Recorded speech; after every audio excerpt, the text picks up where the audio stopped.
मुल्क भर में कोरोना वायरस के मरीजों की तादाद 23,906 हो गई, जबकि 564 अफराद जाँ बहक हो चुके। National command and operation centre के जारी करदा अदादोशुमार के मुताबिक गुज़श्ता 24 घंटों के दौरान मुल्क भर में कोरोना वायरस के 12,196 टेस्ट किए गए, जबकि 1523 अफराद में इसकी तस्दीक हुई। इस तरह मुल्क भर में कोरोना के मुसद्दिका मरीजों की मजमूई तादाद 23,906 हो गई।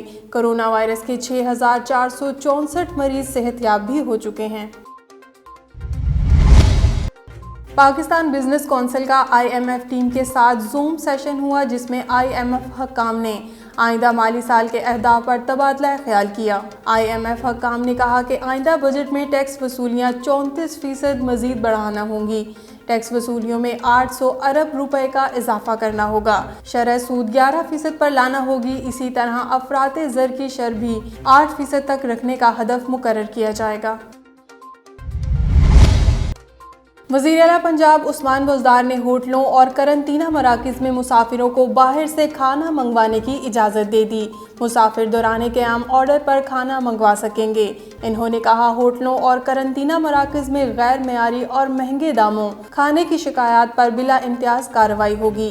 वज़ीर आला पंजाब उस्मान बुज़दार से ओवरसीज़ पाकिस्तानी कमीशन पंजाब के वाइस चेयरमैन वसीम अख्तर रामे ने मुलाकात की, जिसमें कोरोना वबा के तनाजुर में ओवरसीज़ पाकिस्तानियों के मसाइल के हल के हवाले से इक़दामात पर तबादला ख्याल किया गया। वज़ीर इत्तलात पंजाब फ़याज़ुल हसन चौहान ने कहा है, पंजाब में लॉकडाउन में नरमी एहतियाती तदाबीर पर अमल से मशरूत है। लॉकडाउन में नरमी WHO के मुजव्वज़ा ज़वाबित के मुताबिक की जाएगी। फ़याज़ुल हसन चौहान का कहना था, पंजाब में कोरोना केसेस से अमवात दूसरे सूबों से कम हैं। एक्सपोर्ट से मुतल्लिक कम रश वाले कारोबार के लिए लॉकडाउन में नरमी ज़ेरे गौर है।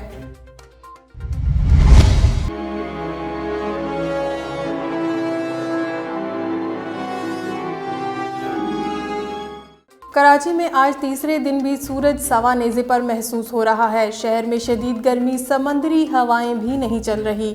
कराची में सूरज के वार जारी, गर्मी की शिद्दत आज भी बरकरार। कड़कड़ाती धूप और समंदरी हवाएं भी बंद। मई में ही जून और जुलाई वाला हाल हो गया। शहर में हीट वेव का आज तीसरा दिन। इंतहाई ज़रूरी कामों की वजह से घर से निकलने वाले शहरी साए की तलाश में नजर आ रहे हैं। कहते हैं, गर्मी ने बुरा हाल कर दिया है।